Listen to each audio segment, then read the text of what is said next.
The next time we will meet will be February 27th for this class.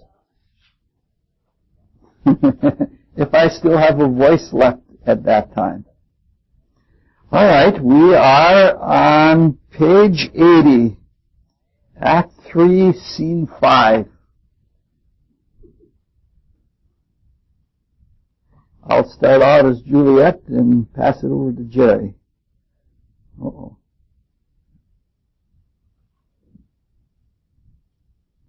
Wilt thou be gone? It is not yet near day. It was the nightingale, not the lark, that pierced the fearful hollow of thine ear. Nightly she sings on yon pomegranate tree. Believe me, love, it was the nightingale. It was the lark, herald of the morning, no nightingale.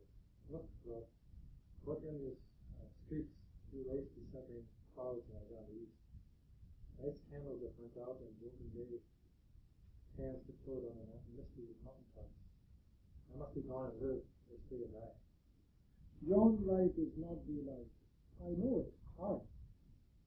It is some meteor that the sun exhales. To be to thee, this night, the torch-bearer, in light, be on thy way to my dwelling. Therefore, stay yet. Thou didst not be gone. Let me be paid. Let me be put to death.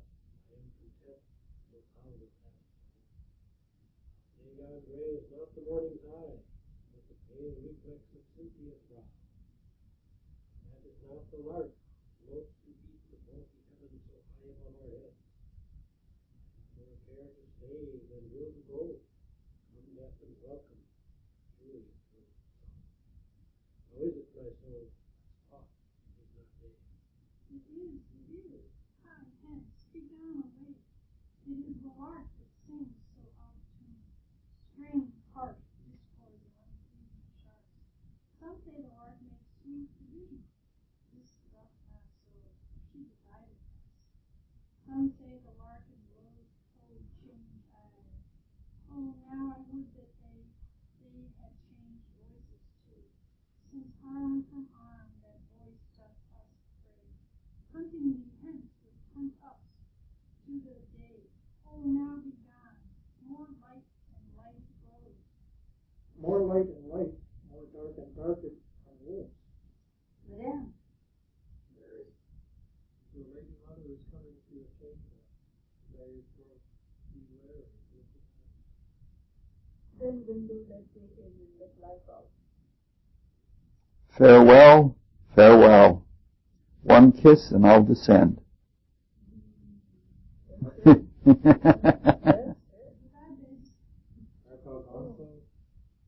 Lord, I have been sent. I must hear from thee every day now in the hour, according to in a minute or many days. Oh, by this count I shall be much weary ere I came to behold my Romeo. Farewell. I will omit no opportunity that may convey my greetings to love to thee. Oh, thinkst thou we shall ever meet again? I doubt it not. And all these words shall serve for sweet discourses in our times to O God, I have an ill defining soul. Methinks I see thee now, thou art so low. As one dead in the bottom of a tomb, either my eyesight fails, and thou lookest pale. And trust me, love, in my eyes so do you. Dry silent makes us love, and feel O fortune, fortune, all men call thee fickle.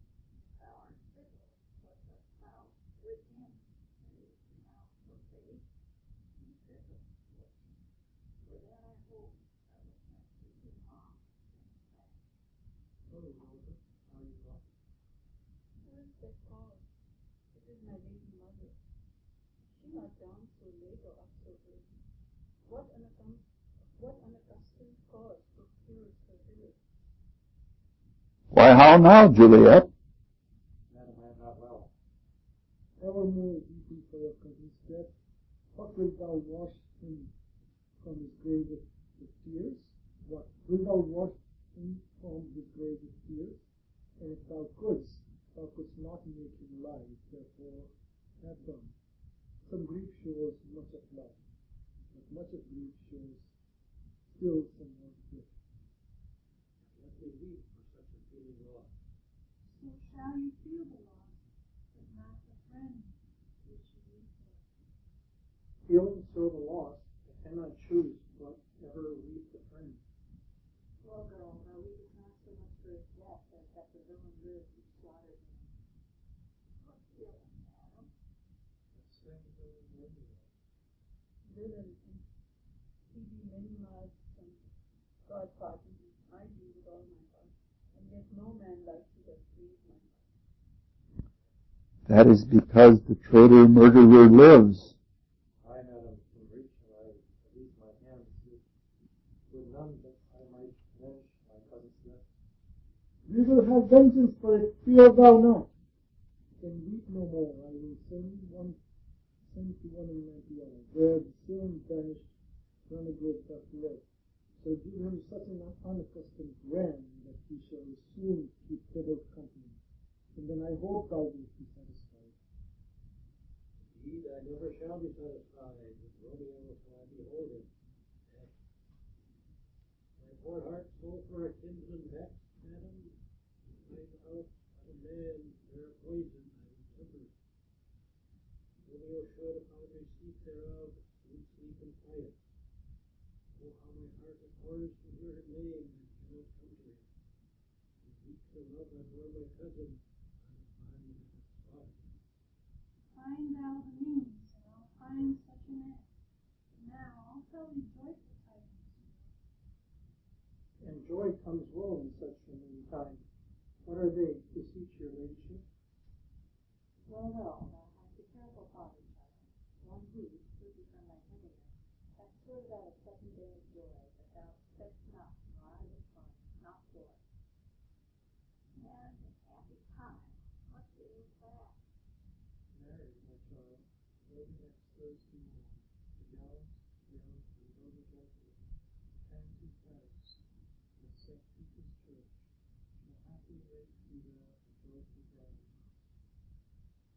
Now thy St. Peter's Church is deceived. You shall not make me there a joyful bride.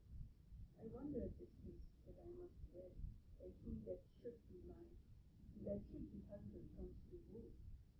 I pray you tell my lord and father, madam, I will not marry yet. And when I do, I swear, shall be Romeo, whom you know I hate, rather than Paris. These are news indeed. Here comes your father. Tell him so yourself, and see how he will take it at your hands. When the sun sets, the earth doth drizzle dew, but for the sunset of my brother's son, it means no rain. How now? I can do it, girl. What still is here? Every more showing, in one little body, now politics apart, sea or wind. The still the eyes, which I am called to the sea, do ebb and flow with tears, the heart thy body is, sailing in the salt flood, the winds that sigh, who radiance with my tears, and they with them, without a sudden calm, well vivisect, my tempest-tossed body. How now, wife? Have you delivered to her our retreat? I, sir, but she will know. She gives you thanks. I would the fool were married to her lady. Ah, take me with you, wife. How? She done? Doth she not give us thanks? Is she not proud? Does she not count her blessed, unworthy as she is, and what, unworthy a gentleman to be her bride? Not proud you have, but thankful that you have. Proud can I never be of what I hate, but thankful even of hate that is meant love. How? Oh, chalk logic. What is this? Proud, and I thank you, and I thank you not, and yet not proud?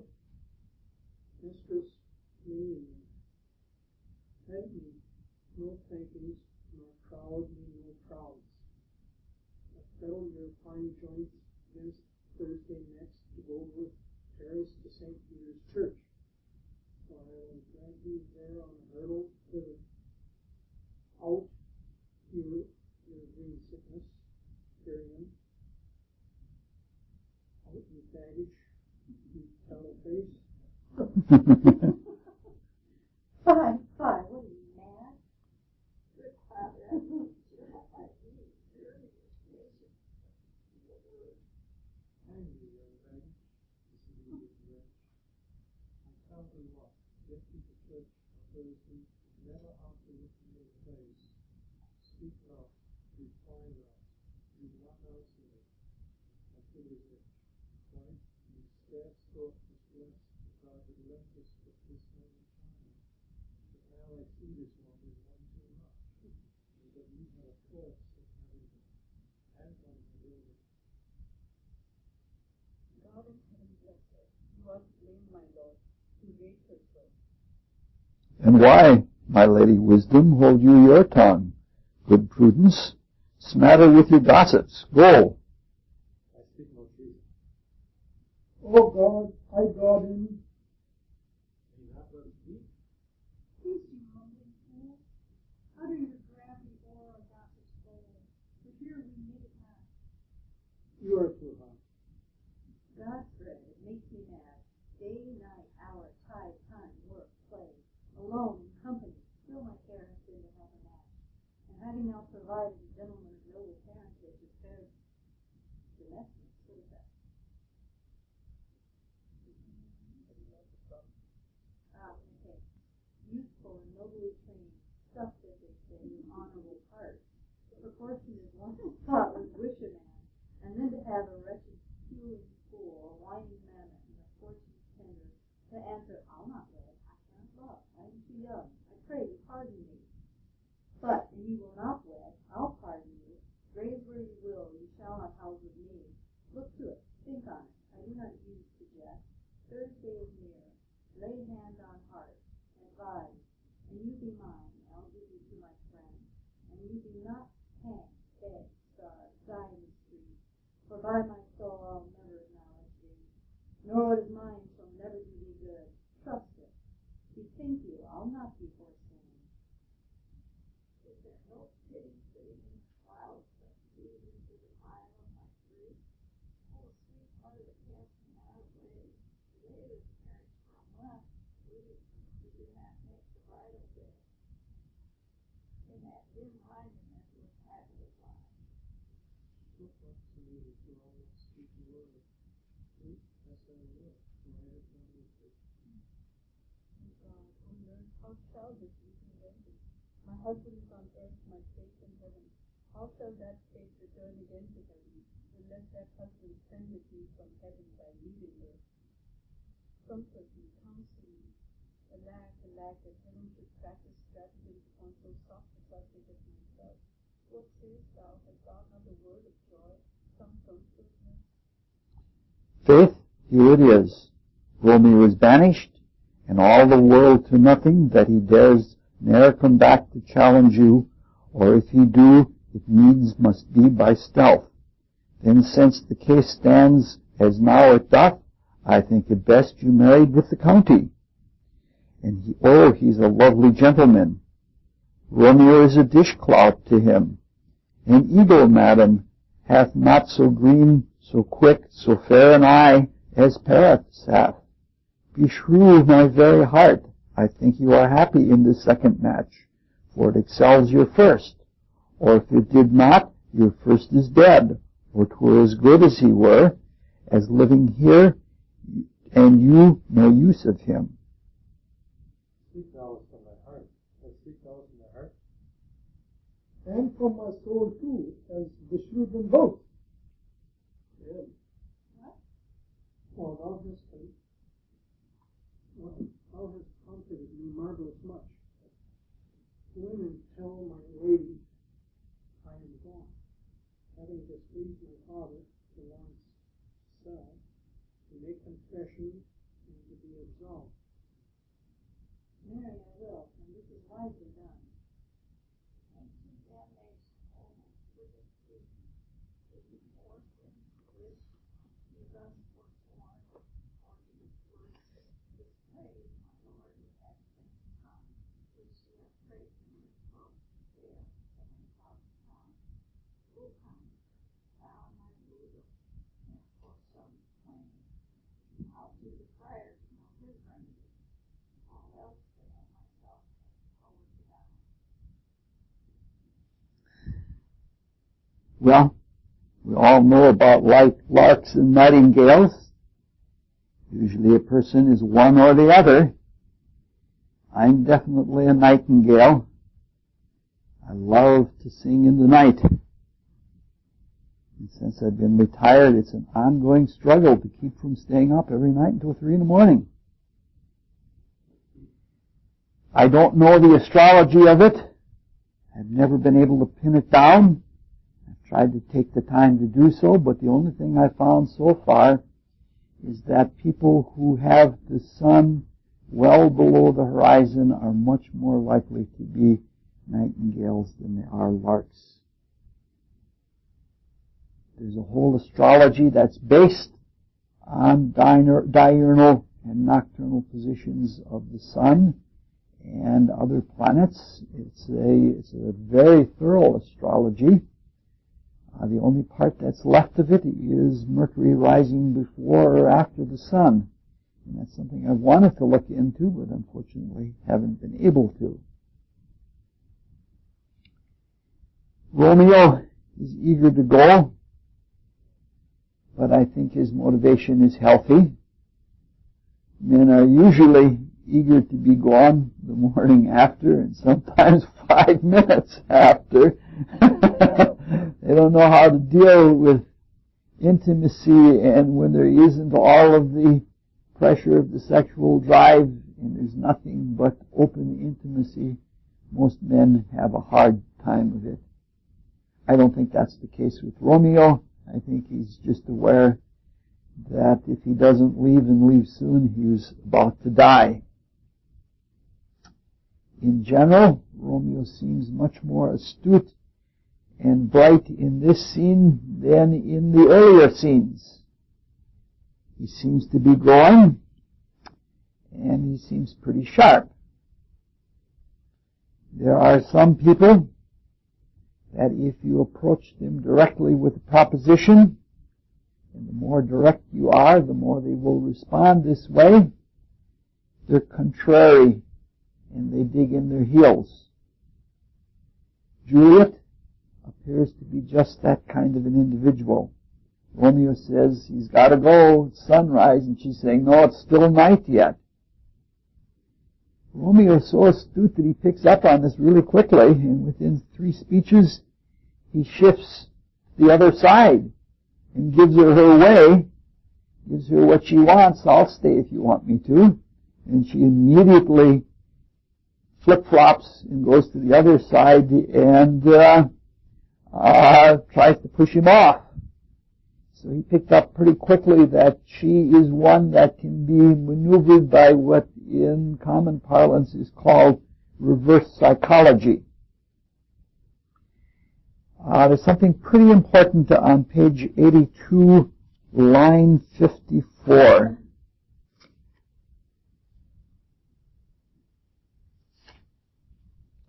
In Juliet's speech, we see that she's not just contrary, and she's not just stubborn, but the negativity goes much deeper into her character.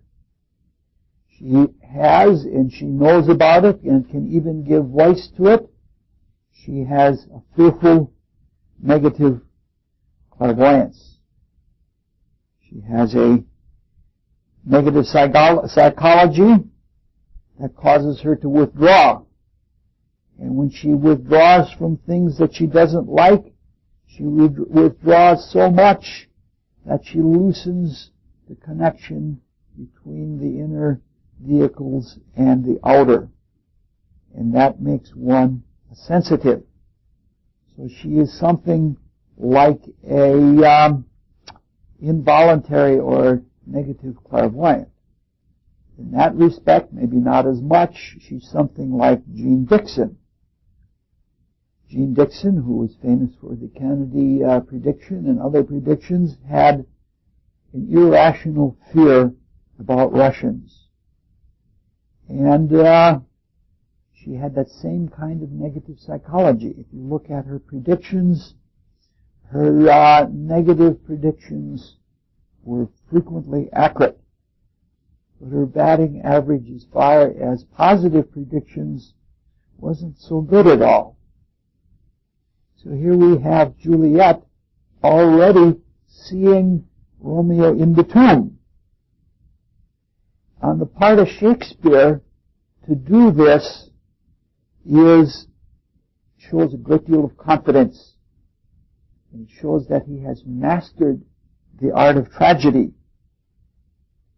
Because he's tipping his hand. And he's foreshowing what the outcome of all of this is going to be. And he's confident that it's not going to diminish the power of the tragedy.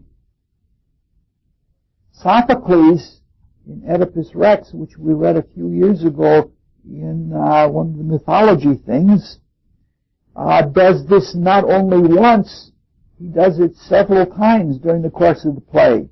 He tells you exactly what's going to happen. He tells you through the oracle, and he tells you through various people. And it never weakens the tragic tension. In fact, it seems to heighten it. In lines 60 to 64, she shows a more passive, wishful attitude toward fortune, but she's not positive by any means. She's not a conquering type of person. We see a little bit of Lady Capulet in this scene. She seems to be made out of the mold of Lady Macbeth, only maybe a little bit more stern. She's really keen on vengeance. It breaks the stereotype of women being soft, and she's an excellent example of what happens when the partisan spirit takes over somebody's personality. They can't see things as they are. She doesn't discern the reason for Juliet's tears. It must be pretty obvious that she can't still be crying for a cousin that died, and she's assuming that this is the reason why Juliet cries, and you'd expect a woman to know her daughter better, to understand that the cries, that the tears are different according to different moods. Just like a mother can hear different cries from the cradle, you would expect that she would do it with her grown daughter. But she's so set on her way that she can only see things from her point of view. Also in this scene, we see a very different Capulet than we saw in Act 2. There he was very benign and very generous. He could play the big man, and he could be forgiving of the fact that somebody had crashed his party. Here, he cannot. He also can't see her tears for what they are. He mistakes her tears, and his exclamations are very beautiful poetry. I can't speak that well. However, he's so much into his viewpoint that he can't even understand her words. And she's speaking pretty carefully. Usually we get angry when we don't get our way. That is because we have willed our action along a certain course, and when that course is thwarted, the energy that was willed into the action blows up. We're not quick enough to think of things in an alternate way. He's probably locked in because he's got his personal identity at stake in this. He's a powerful man, and he's used to getting his way, so he doesn't have to think about alternatives. And so when he gets angry, his anger is mighty. Even though he's probably a weak man, like most people are who lose their temper. So he is probably what Carlos Castaneda would call a petty tyrant. Now Juliet is consistent in this part of the scene also, because she digs in, and you suspect that she would dig in even if she wasn't married to Romeo. But her father doesn't know how to deal with it in the same way that Romeo did. He's weak, like many tyrants are, and he's weak almost in proportion to the worldly power that he has. If you look at the big, long, classic speech on page 87, between 176 and 198, it's a classic of self-pity. All of his good intentions are going to naught. He reads the laundry list. I've done all of this for you, and I've gone out and I found you a good husband, and you deny it, you're an ingrate, and all of that. And it's basically self-pity. It's not at all what you'd expect from a strong man. Juliet's in a very bad place, but her helpless attitude doesn't make it any better. It's one of the problems in being involuntary or being negative in that way. If you remember, in the last act and the earlier part of this act, she appeared to be a tragic heroine already. And she seemed to be contributing to her life. The nurse, on the other hand, shows herself to be nothing more than a panderer. She's used to serving, and she's probably used to changing partners and all that sort of thing. She doesn't have much character. From time to time, I have thought about doing a different series of talks on Shakespeare. I don't think I'm going to do it because there are many things I want to do yet in life. But from time to time, I'm going to incorporate elements from that other series into these talks. That other series would not be so much from a mystical point of view, but more from a direct gospel Christianity point of view. Shakespeare does quite liberally quote from the Gospels. And not only that, it seems, well, I can't say that he consciously and intentionally did so, it seems like he sets up situations that are directly from statements of Christ, that Christ makes in the Gospels. And this is one of those situations. We've been talking about the problems of individuation out of the clan spirit, the family spirit, and the complete individuation and the voluntary acceptance of selfness even beyond the self. That is the life spirit beyond the home of our human spirit in the region of ideational thought.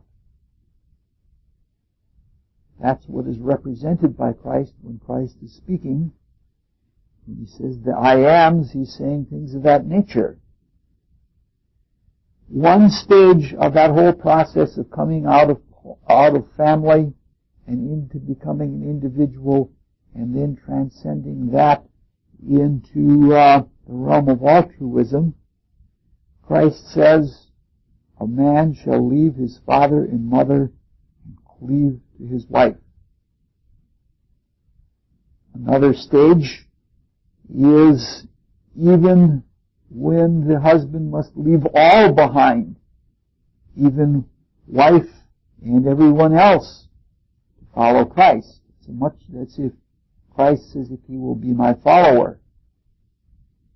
Juliet is clearly, in this instance, faced with that dilemma.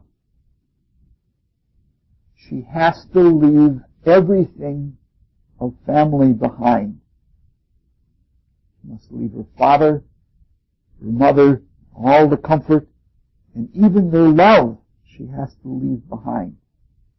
Now for us, that's a little hard to understand, because in our times, we have a lot of freedom. We can make choices about who we're going to marry. In the times of Juliet, and in the times of Jesus, that was more rare. The threats that her father makes are no mild threats at all.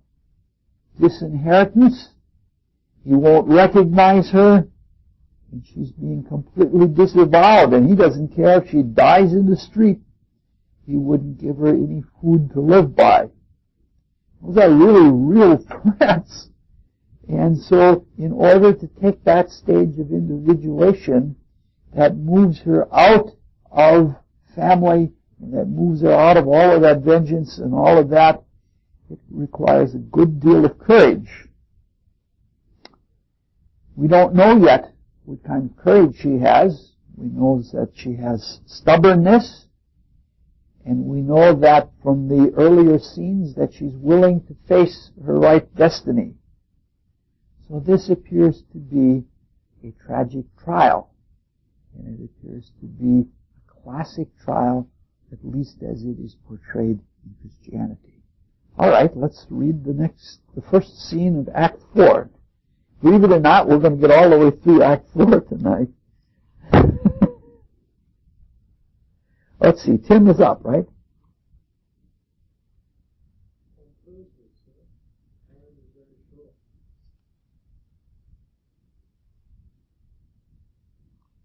Page 90. Gila, you're up on page 90. That's Paris. No, the next one. My father's activism has its soul, and I'm nothing so distracted. You say you do not know the lady's mind. Uneven is the course. I like it not. Moderately, she weeps with my whole self, and therefore have I little thoughts of love. For Venus smiles not in the house of tears. Sir, her father counts the changes that she do give her sorrow somewhat this way. In his wisdom pays our marriage to top the inundation of her tears, which to much-minded herself alone may put her from her by society. Now, do you know the reason of this case?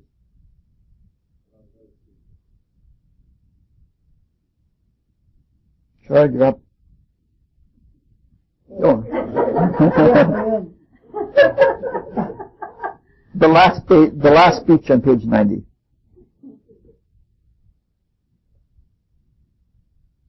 I would I knew not why it should be. No, look, sir, here comes the lady to wait myself. So they met my lady and my wife. That may be, sir, and I may be alive. That may be. Must be love on Thursday next. What must be shall be. Tell me the next question to this matter. To answer that, I should confess to you. Do not deny to him that you love me. I confess to you that I love you. That this is mine. Oh. So will ye. Line 26. Really, I am sure that I love you, that you love me. If I do so, it will be of more price. Behind your back into your face. Oh, soul, thy face is much used with tears.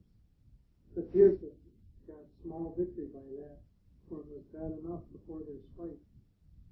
So long as there's more than here with that report. That is no plan, so it's true. And what I say it to my face. Thanks is on. It may be so, for it is not mine own. Are you at leisure, Holy Father, now? Or shall I come to you at evening mass? My leisure serves me, pensive daughter, now. My lord, we must entreat the time alone. God shield, I should deserve devotion. Really, on Thursday early, I arouse you. So then I do, and keep this holy kiss. Oh, shut the door, and when thou hast done so, come greet with me. Past hope, past care. Julia, I already know thy grief. Thus, there's nothing made so golden. Thursday night to be married to this house. Tell me not, friar, that thou fearest of this, unless thou tell me how I am to make it better. If in thy wisdom thou canst give no help, do thou but call my resolution wise, and with this night I'll help it presently. God joins my heart to Romeo's thou art his, and ere this hand by thee to Romeo's sealed shall be the label to another deed. O my true heart with treacherous revolt, turn to another, this shall slay them both. Therefore, out of thy long experienced time, give me some present counsel.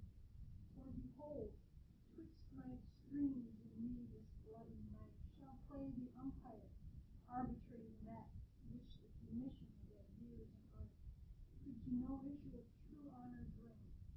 Be not so long to speak, I long to die, if what thou speakst, speak not of remedy.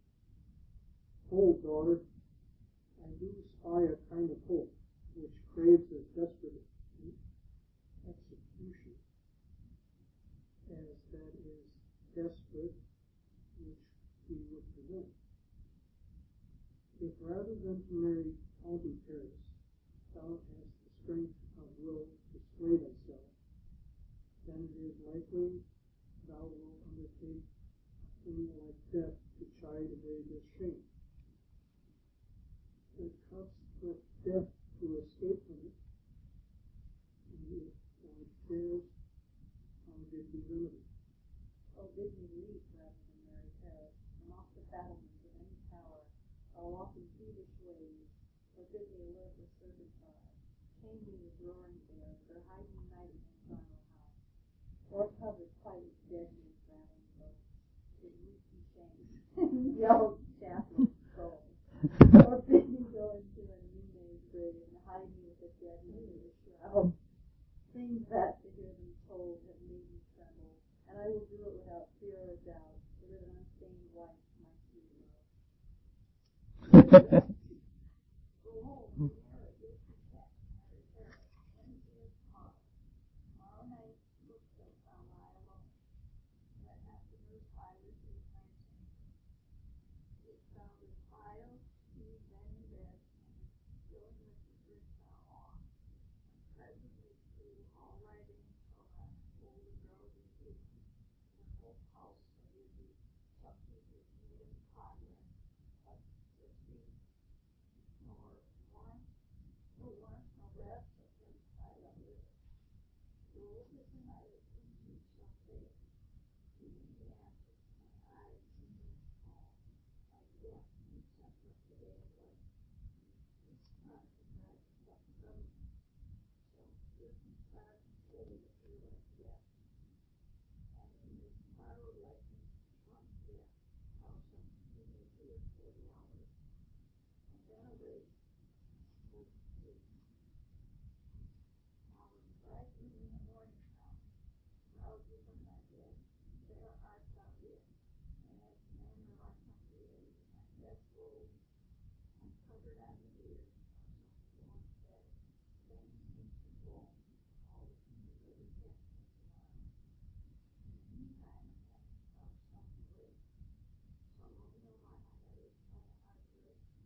gone, be strong and prosperous in this regard. I'll send a friar with speed tonight to deliver my letters to thy Lord. Love, give me strength, and strength shall help afford. Farewell, dear Father.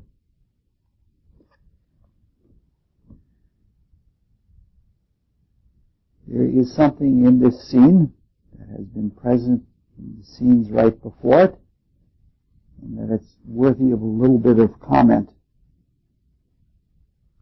Mysticism, like many forms of psychology, finds that there are two flows in the cycle of experience.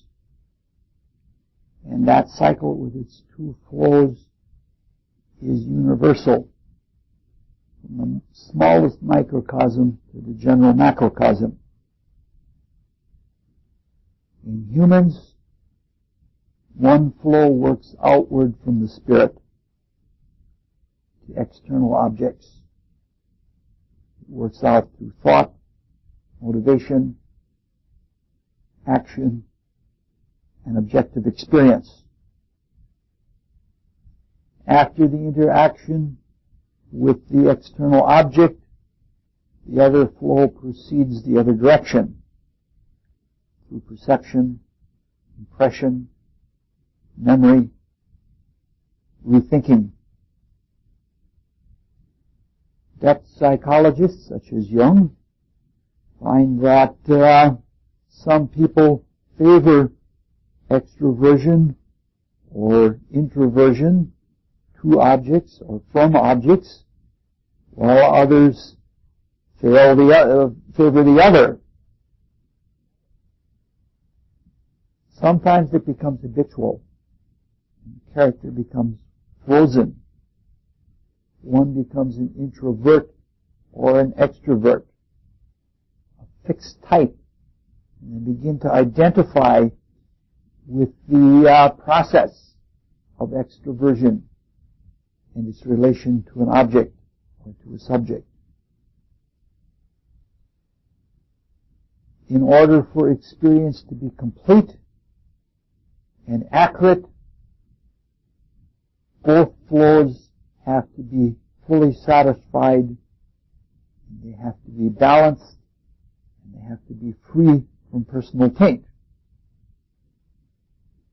In this scene, and in the scenes right before it, we see a tainted, outflowing stream.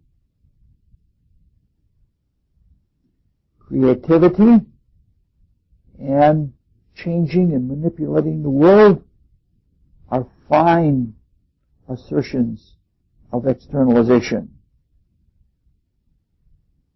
However, when they are not based on facts as drawn from the introversive stream in the ongoing cycle, it's a cycle that happens sometimes in a fraction of seconds. You're doing it many, many times if you're driving down the street and judging the actions of other drivers, for example. But if one acts extroversively off of the facts, then it becomes not only erroneous, it becomes offensive. And it becomes egotistical assumption. Almost everyone around her, her father, her mother, her nurse, and now even Paris, assume they know why Juliet is grieving. They all appear to have that extroversive assumption that they know what it is. They're not reading from the facts. Nobody is careful. Nobody asks her why she's grieving. And each of them projects a bias onto her. And each of them makes a value judgment. Like it's bad to mourn a cousin so long. And all of them make incorrect assumptions. Unfortunately, we all do it. It would benefit us more if we did balance introversion and extroversion. And if we did clarify both streams, that way life is new and fresh, and we realize that things weren't what they were in previous observations. It's a much more lively, it's a much more keen way of life. When Juliet is talking to the Count, she's very coy. She's very noncommittal in her replies. She doesn't lie, and she doesn't play into him, and she knows she's really in a powerless position. Paris doesn't seem to notice any of this. He's basically a stranger to her. And because he's a stranger, he should be all the more observant. The situation calls for. Probably, this is only, we don't want to be guilty of the same thing, but he might be thinking to himself in his personal vanity that she's just shy, or she's playing hard to get, or some kind of thing like that. Men often do that when they're assuming.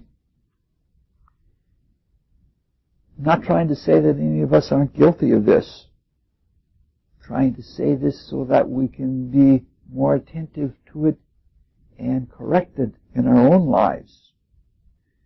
When you get down to the lines between 26 and 35, he's not only assuming, he's presuming.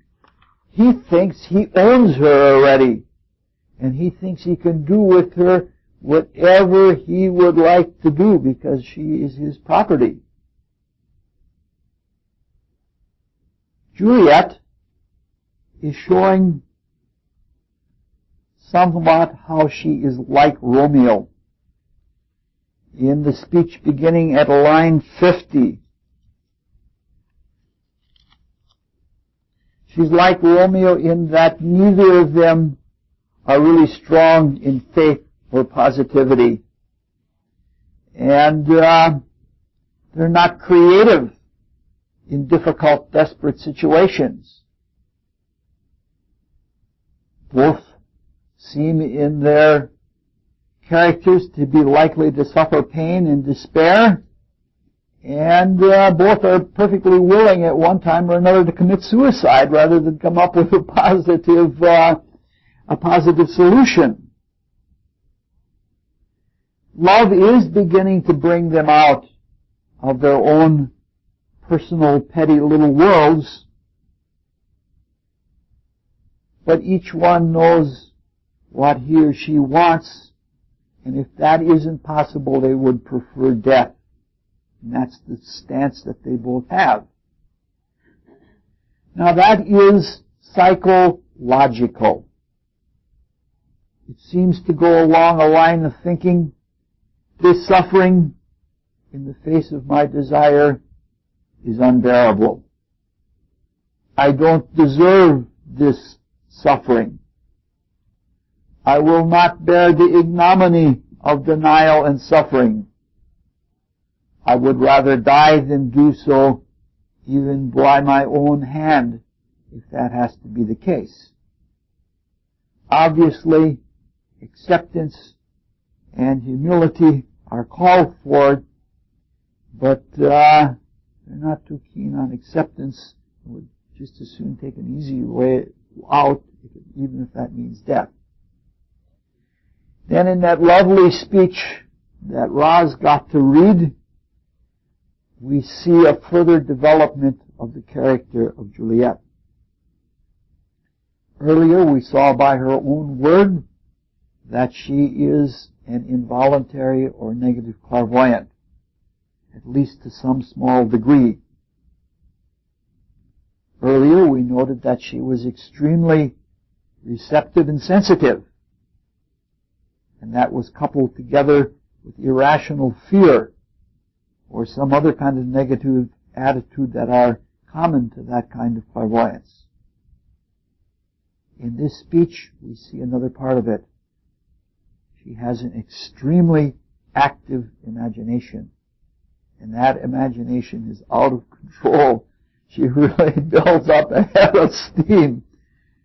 And that out of control imagination is dark. And it's ghoulish. And it's about all possible negatives that could happen. And she lets you know in that speech that she's thought about all of these, she's felt all of these.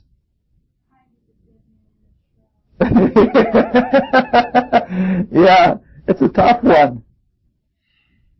When you have that kind of powerful imagination and you give it vent, it sets the vortices in the desire body going the opposite direction. And it brings out an atavistic self-preservation kind of thing. And that opens up another level of involuntary clairvoyance. She's not just seeing in the ether, those pictures are in the desire world, and she can work herself up to that emotionally. And normally when we see those kinds of people, we tend to dismiss them. And we say it's only in your imagination, or it's all just your imagination, or something like that. It may start with imagination or with fearful emotion, but it can end up as clairvoyance. And in that clairvoyance, it may even arrive at fact. However, if it's born in that kind of a psychic atmosphere, in that kind of a state of soul, everything is very likely to be misinterpreted, even if there are some true facts, and even if she draws herself primarily to negative facts. So from this we can see that the imagination is not only a tool for creation, but if we let it get out of control, it can become, or if we let it become extreme, whether in control or not, it can become part of the perceptive process. However, depending on the psychological disposition, it's a matter of whether it is a positive perception or something dark and ghoulish. All right, let's read the next one. Jerry, you're up, I believe. So many guests invite here are rich. Oh, I know. Are we? Oh, yeah. All right. Yeah. You got another line yet? Sarah, go hire me 20 honey cooks.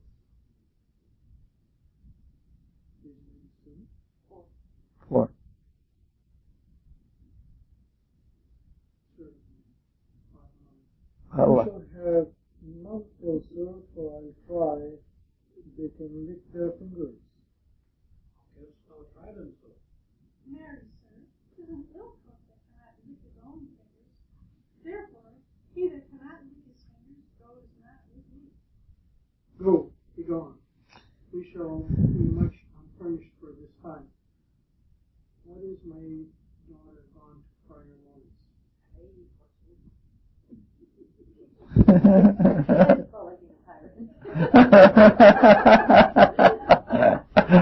It's all fun, because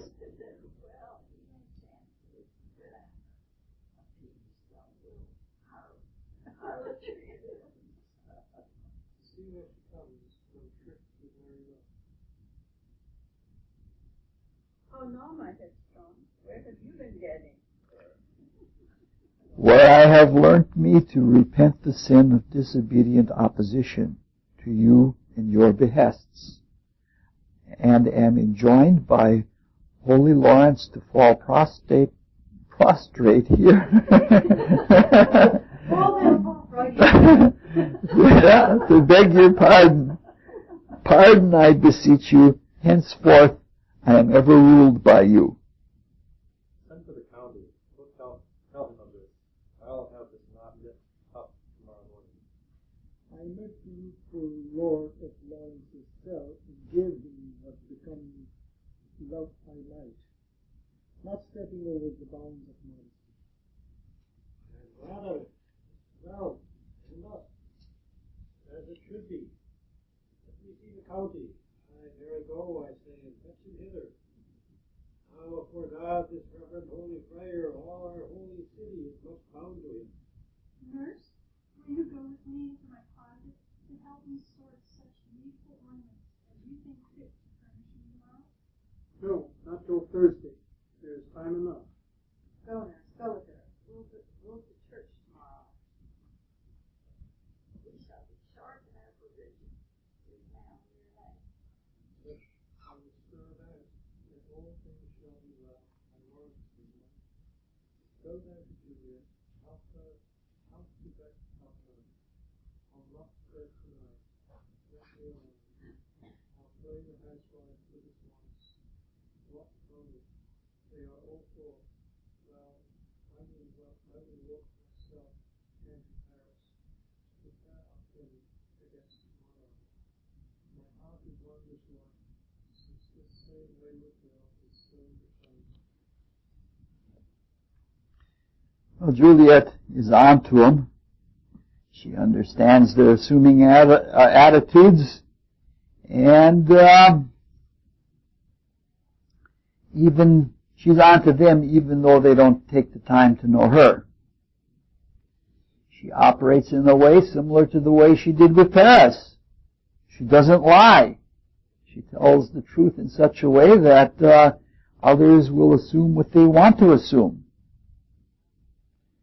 In her last speech, at line 19, she even goes so far as to tell them exactly what she is doing if they could listen to her. In the last line of that speech, she seems to lie, but she really doesn't. She really isn't saying that she's going to be obedient. That's not what her meaning is. That's the way they take it. What she means is that there are going to be no more cases for her to be obedient to. She knows what's coming off, and she knows that this is the end of it. She's going to her bedroom, and they're not going to see her again as what they think is a live person after that. It's really amazing in so many circumstances how we don't have to lie or even try to deviously deceive in order to accomplish things. And she seems to have figured that out. Now, we've been noting the misused extroversion and the assumption that happens in that, and we've talked about the fixed extroversive type. This scene makes that understanding almost makes it much more clear. It's hard to avoid it. Extroverts place all of the attention on the object. They love the object. They love giving themselves to the object. Introverts like the subject. They like to be inward. Sometimes they are even afraid of externals, just like extroverts are afraid of internals. I have a friend, a very dear friend, that is very much an introvert, and she lives with an extrovert. And she's just amazed that he wakes up every morning whistling and smiling, and he doesn't even need a cup of coffee, and he's out there ready to go approach the world. But he says things to her like, I suppose you know every thought that happens inside of you. Like he's suspicious and he's afraid of it. And that's the kind of thing that happens between introverts and extroverts. For many years, objects held a power over me. You know, like if you read Sylvia in the newspaper, she's obviously an introvert because she can hear that piece of pie in the refrigerator calling to her. And the piece of pie, even as an inert object, has great power over her. Capulet is obviously an extrovert. He likes dealing with all of the preparations. He's afraid of understanding his daughter and doesn't even try to do it. Extroverts will always do that. They'll gloss over rather than understand. but they'll take all of the time in the world for the external preparations, and he's happy to do that. And the capper of that portrayal is the fact that he's willing to pull an all-nighter. An extrovert loves to pull an all-nighter just to do that kind of thing. Now, when this kind of thing comes up, it makes me wonder about Shakespeare. You know, like, how much of this did he know? And how did his genius work? It's possible that he could have just been observant and modeled Juliet or her father. He could have modeled them on people that he saw in his life and just put them into play. But that just doesn't do it for me. It seems that he must have known more than that. And, he's not just painting in an unknowing way. He's not just painting what he sees, he seems to know what he's painting. All right, let's read the next scene. Who's up? These satires are best, but gentleness, I pray thee leave me to myself tonight, for I have need of many orisons, to move the heavens to smile upon my state, which, well thou knowest, is crossed and full of sin. What? Are you busy? Oh? Need you my help? No, madam. We have called such accessories as might be helpful for our state tomorrow. So please you let me now be left alone, and let the nurse this night sit up with you, for I am sure you have your hands full all in this so sudden business. Good night. Get you to bed and rest without his sleep. Farewell. I know that we shall meet again. The faint cold fear thrills through my veins. Call them back again to comfort me. Nurse, you here. It is no scene I need must act alone. Come, child. If this mixture do not work at all, I be married then tomorrow morning? No, shall forbid it. Lie thou there. If it be a poison which the prior hath ministered to have me dead, in this marriage he should be dishonored because he married me before the Romeo. Here it is, yet methinks it should not. I have still been trying a holy man. Now if when I am laid into the tomb, I wake up before the time that Romeo comes to redeem me, there is a fearful point. Shall I not then be stifled in the vault? Foul mouth nor helps air breathes in. There die strangled ere my Romeo comes. For if I live, is it not very like the horrible conceit of death at night, together with the terror of the place, and in the vault, ancient receptacle.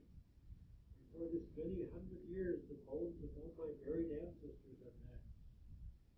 Bloody eyeballs, yet but green and earth, lies festering in his shroud.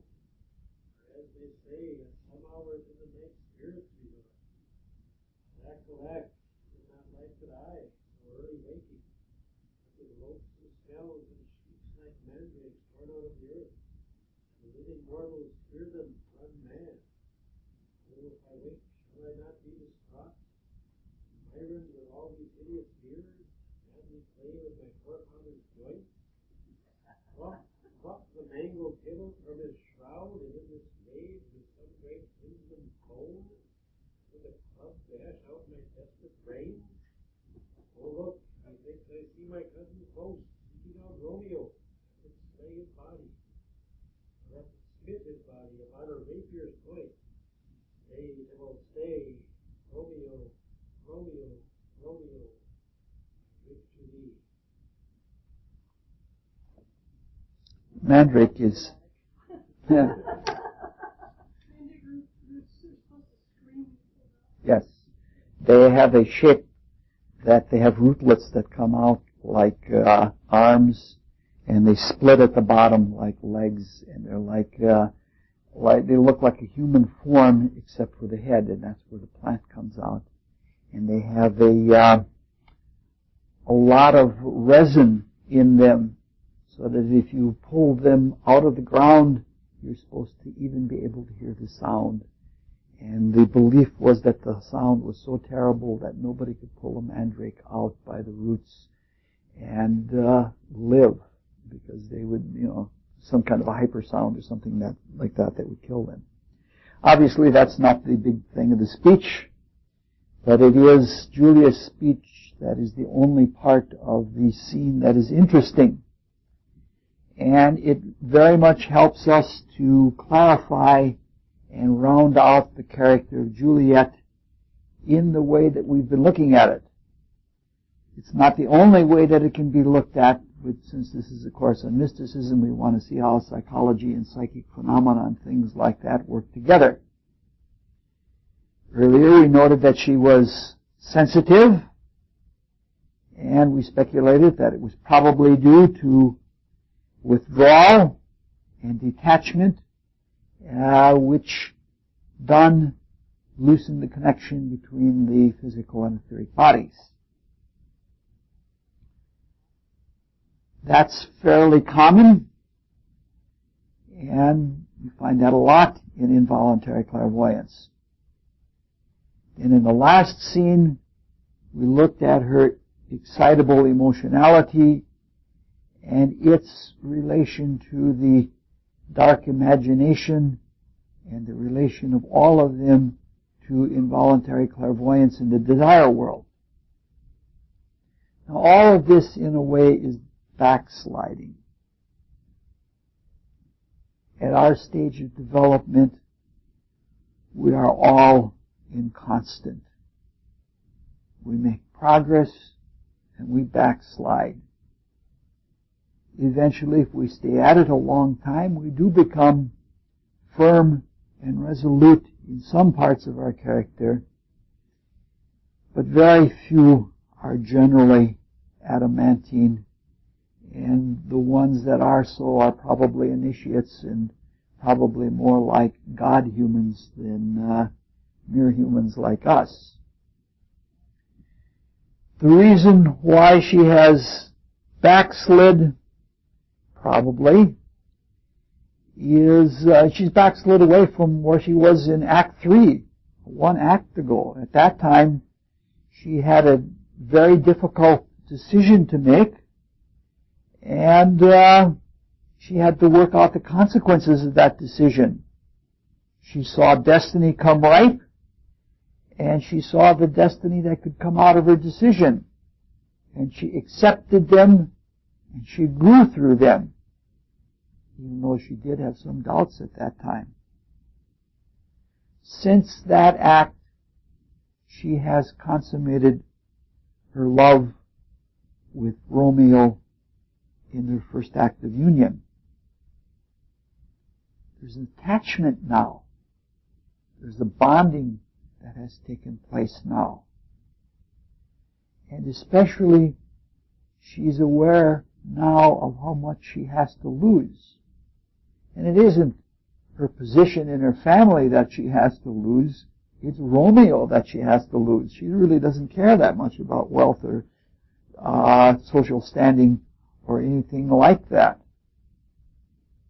We have seen in previous scenes how little her family does understand her, and how their actions would destroy her most ardent desire. And all the options they leave her are ignominious to her. She can't have any of them. It's not clear whether her attachment to Romeo has weakened her by her identification with him, or whether it has brought about greater realizations. Could be a little bit of each. In this speech, unlike other speeches, she's questioning all of the options. And her questioning is in her mind. She does a lot of what-if thinking. And though she's questioning a lot of dark things, her mind isn't dark, and it isn't tainted. In fact, mentally, she's quite clear. It's a fine mind that she has. For example, she questions the motivation of Friar Lawrence, whether he isn't giving her a poison to save face for himself. But when she questions the facts, and when she looks at reality, she sees him for the shining star that he really is.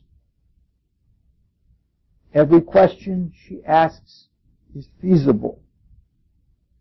However, the mind does have a coalescence with the desire body in what we call the lower nature. And eventually that dark lower nature makes its insidious way into her mind, and pretty soon she's questioning all kinds of dark images until she's again seeing things, but still it brings her to the question, is she going to do this for love or is she not? It's a critical moment, and she decides that this is what she's going to do. So we have a pretty good picture of the entire character of Juliet. She's a physically beautiful person. She's very young, but she's contrary. And she's a sensitive, and has the negative attitude of a sensitive that fights against things. In her emotional nature, she's extremely excitable and dark. In her mind, she is very clear, and she can question and reason things out well, but in spirit, when it takes an act of will to fulfill the love that transcends even self, she's right on the money with all of that. All right. Next one is a very short scene. Oh, take these keys and fetch more spices, sir. They call for dates and quinces in the pastry. Come, stir, stir, stir. The second cock hath crowed. The curfew bell hath rung. 'Tis 3 o'clock. Look to the baked meats, good Angelica. Spare not for cost.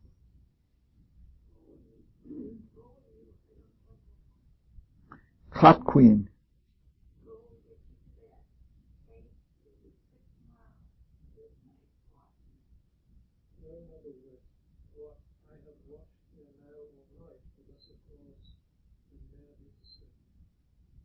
You've been a mouse hunt in your time, but I will watch you from such watching now. A jealous hood, a jealous hood. Now, fellow, what is there? Thanks for the cook, sir, but I know not what. Make haste, Sarah. Fetch dry along. Call Peter, he will show thee where they are. He will show thee where they are. Have a head, sir, that will find out long. There's never trouble Peter for that, for the matter.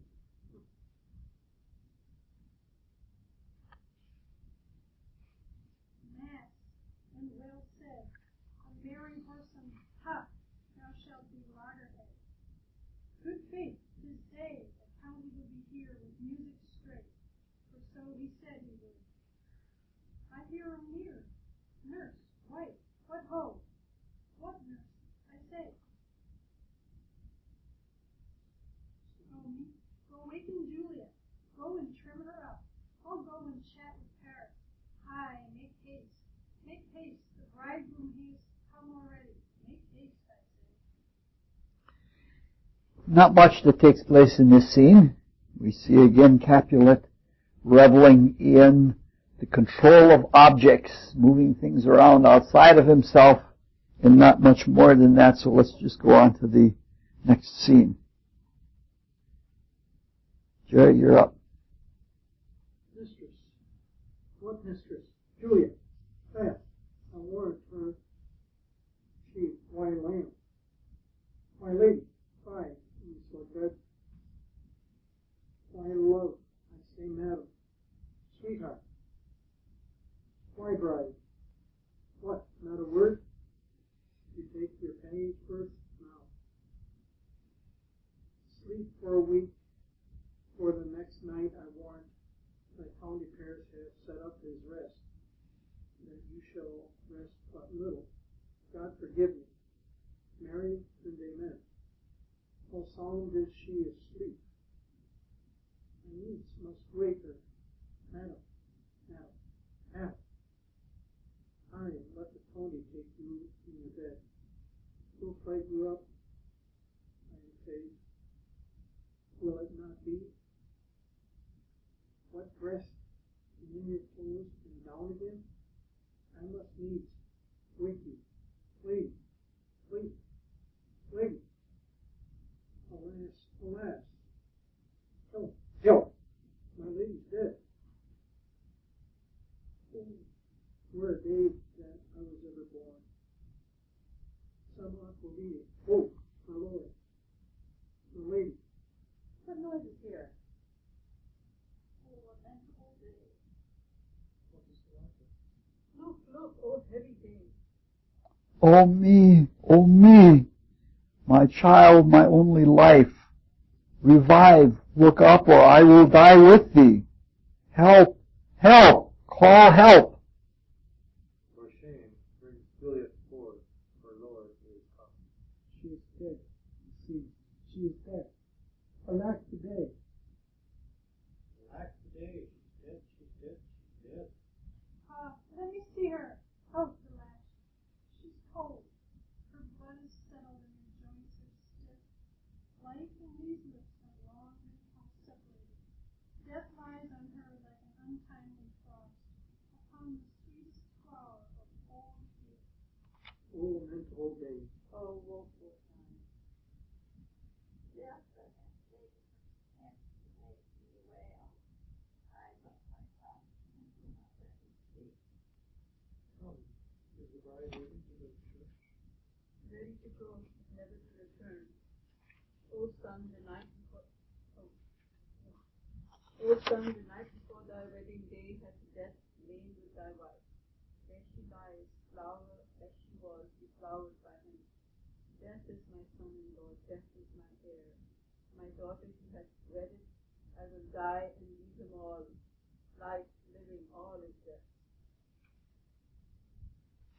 Have I thought, love, to see this morning's face, and doth it give me such a sight as this? Cursed, unhappy, wretched, hateful day. Most miserable hour that ever time saw, and lasting labor of his pilgrimage. But one poor and loving child, but one thing to rejoice and solace in. Cruel death has touched his tongue, my sight. Oh, woeful, woeful, woeful day, most lamentable day, most woeful day, that ever I did behold.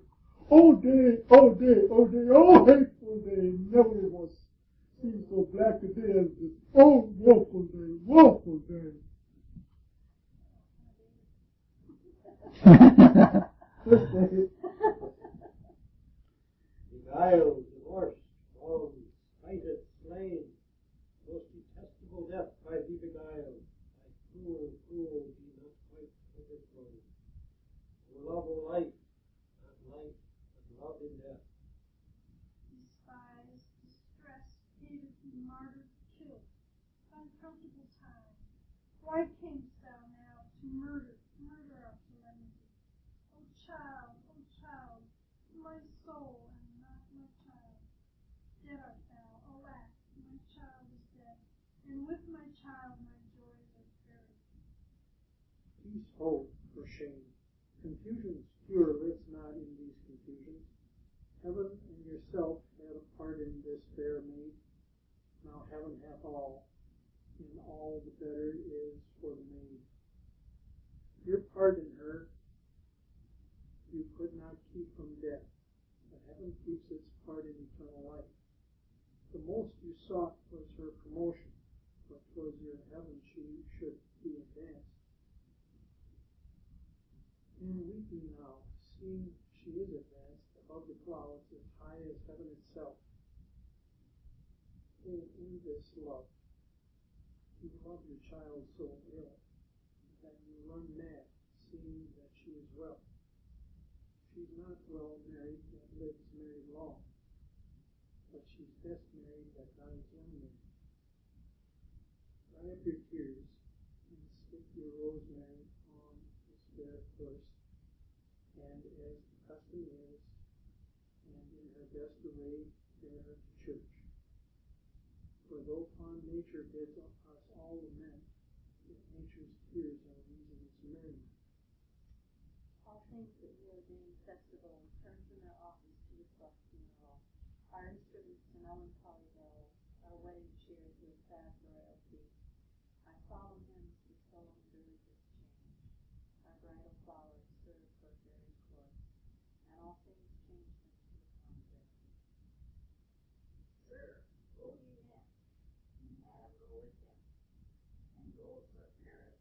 Everyone prepare to follow this fair forth unto the grave. Heaven to lower, time to come still. Leave them no more my crosses bear my will. We then put up our pipes and be gone. Honest, good fellows are without doubt, for well you know this is a critical case. Ah. Aye, by my troth, the case may be amended.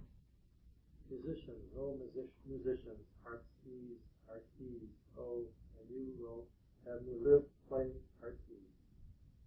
Why heartsease? Musicians, because the heart itself plays my heartless home. Bring me some merry love to comfort me. Not a doubt we, 'tis no time to play now. You will not then? No. I will then give it to soundly. What will you give us? No money on my face, but the gleek, I will give you the minstrel. Then will I give you the serving creature. Then will I lay the serving creature's dagger on your page. I will carry no copy. I will read you. I will you. Do you note me?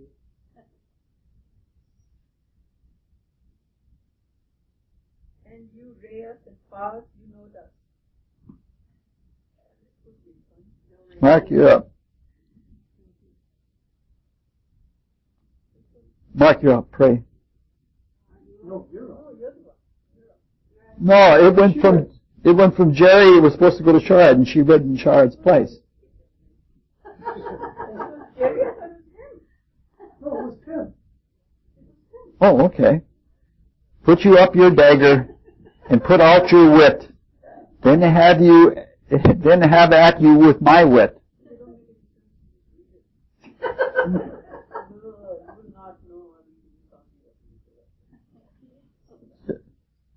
I will drive beat you with an iron whip and put my iron dagger answer me like men. When gripping grief the heart of wound, and willful dumps the mind oppressed, then music with their silver sound. Why silver sound? Why music with their silver sound? What say you, Simon Putney? Marry, sir, because silver has a sweet sound. Goody, say you read it.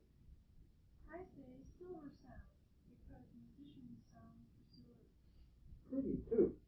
What say you, James Soundpost? Faith, I know not what to say. Oh, I cry you verse, you are the singer. I will say for you, it is music with the silver sound, because musicians have no gold to found. Then music with the silver sound, because we help them and progress. What a best way to marry this is saying. Hang him, Jack. Some will and here tarry for the mourners and stay dinner.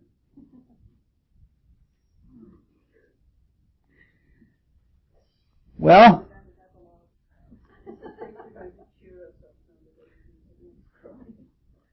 something interesting happens to all of the principals in the scene.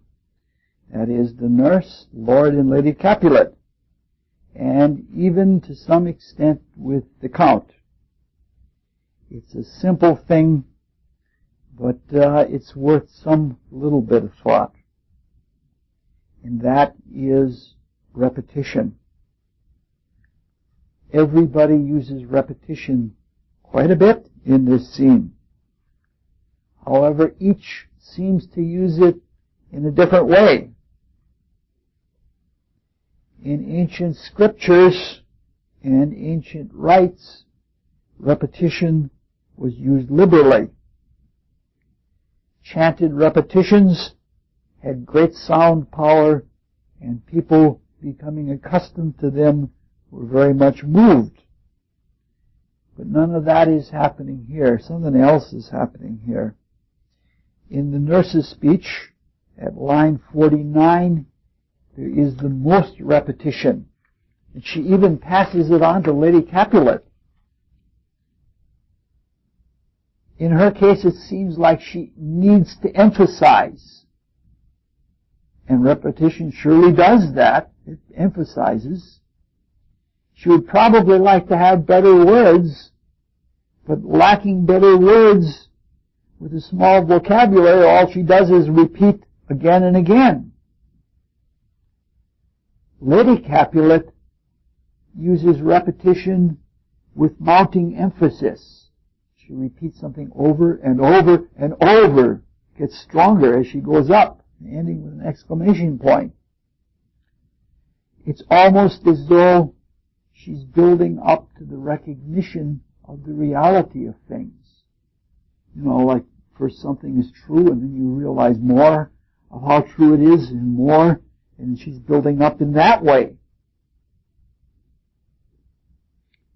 At line 19, she doesn't even believe it's really happened. At line 62, even Capulet himself begins to use some repetition when he realizes that it's no longer his child. Now, these aren't exactly sacred uses of repetition, but they do show different psychologies, and they do show it to be something that people revert to as a means of communication, that's sort of like there's more communion when there is repetition. We've been talking about misapplied extroversion and egotistic assumption. And sometimes, as in the case of the Count, it even becomes presumptuous.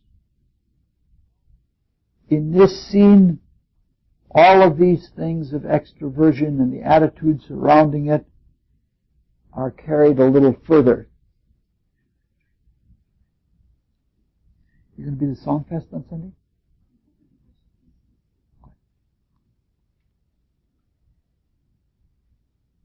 We have mentioned how extroversion can become set as a type, as an extrovert.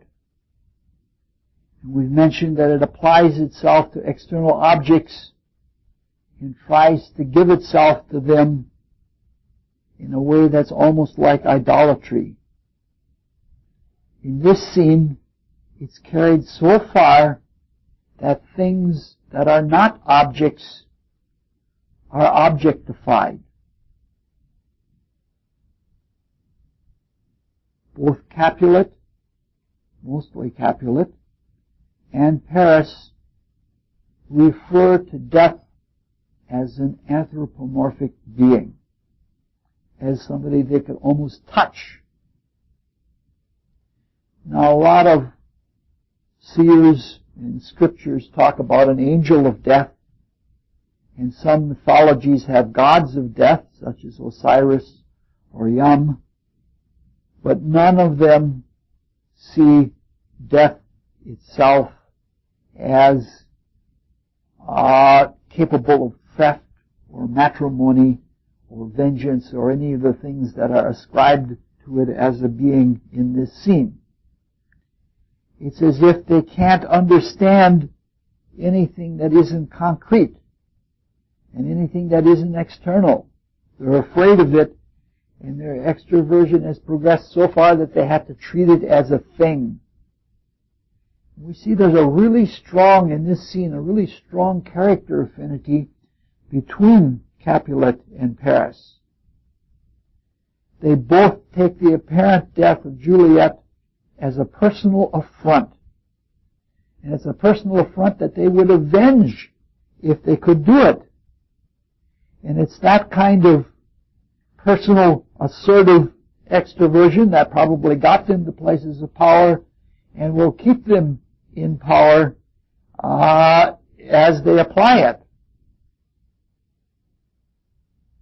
this view of people as objects that can be owned, just as Paris tried to own Juliet and even her face before the marriage, there's no doubt about the attachment to the object in those cases.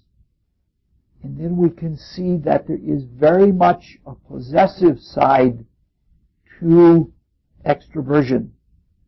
A possessive side that results in the kinds of consciousness like feuds.